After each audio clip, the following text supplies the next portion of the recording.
What's up everyone, Tachi here. So I'm here yet again to bring you the new 3 characters that are about to come out. This time I actually do have all 3 of them. I also have their skills at +0 and +10 because I realized last time, thanks to Kami Game, I only had their +10 skills. But, you know, there is another website that someone linked to me. I am not sure who, it has been a while. And it has all of the skills at base and at max. So here we go. Karin, +0. Her first skill is Armor Break. After attacking, it activates on the enemy. Opponent's defense -30%. The length of the debuff is for 12 turns. Skill 2, Recovery Block.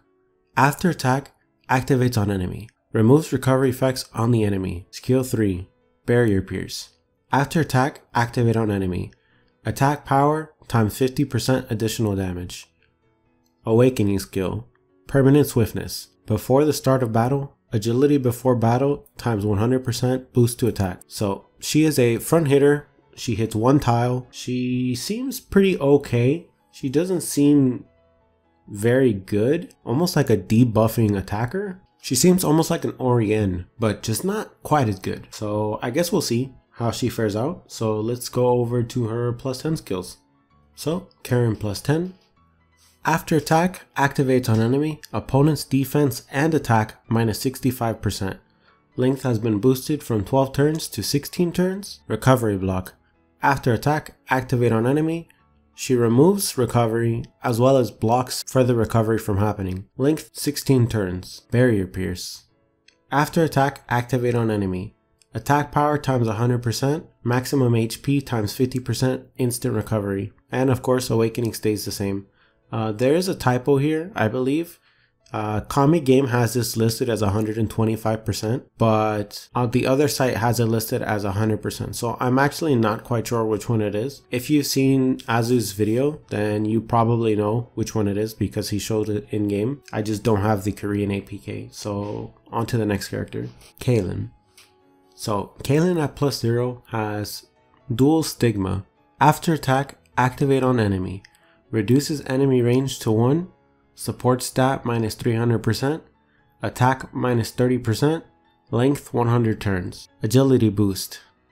After attacking, self buff, agility +70%, length 10 turns. Dual counter, permanent.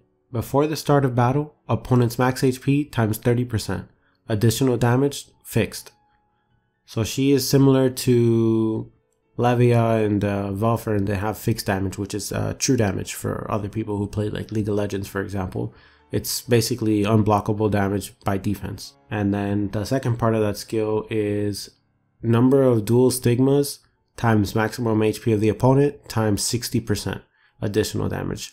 So this is the part where, as you said, that it basically one-shots almost anything that isn't an energy shield character. And I think this is probably true, except for characters that have 100% defense. I'm not sure if that second part will go through, as on the site it's not listed as fixed damage, but it could be. If it is fixed damage, then yeah, it should one-shot pretty much everything, or almost one-shot everything. And then awakening skill, taunt. After attack, applied on self, obviously it's a taunt skill, and it lasts 12 turns. So onto +10. Dual Stigma. After attack, activates on enemy, reduces enemy range to 1, support stat -300%, attack -70%, defense +20% for 2 turns. I have a feeling that is to them. It doesn't specify, but it probably is to them. Agility boost. It has gained reduced damage taken -70%, length 10 turns. The agility stays the same at 70%. Dual counter permanent. Before the start of battle, opponent's max HP times 30% additional damage. Still the same, it's fixed, even though it doesn't say it there. Just that's because I didn't realize it was fixed until after I checked on the other site. Number of dual stigma times maximum HP of opponent times 120% additional damage. Yet again, it will probably one-shot pretty much everything that doesn't have 100% defense, unless that is fixed damage, which it does not specify. And then obviously the awakening taunt skill is the same. And now on to the final and most important character, Hanya. So he is a last hitter who hits 2 squares, although I believe at +10 he gains an extra square. Hanya, first skill, Enthusiasm. Activates at start of battle, applied to self, critical damage plus 200%, and every single turn following, he loses 40% critical damage. So I'm not really sure why it loses per. I guess it would be for the bleed, but yeah, honestly, I don't really see a downside to losing the critical damage other than for the bleed. Either way, onto the second skill, Theater of Death, permanent.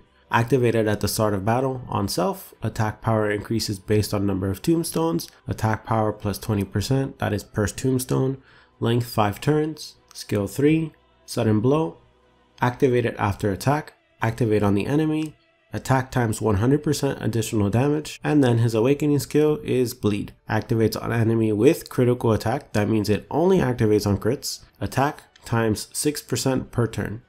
3 times damage to defensive units, and the length of the bleed is 6 turns. Now, I did hear that he was a pretty good character, and I can kind of see why. I imagine that his bleed probably hurts a lot since he gets innate crit damage.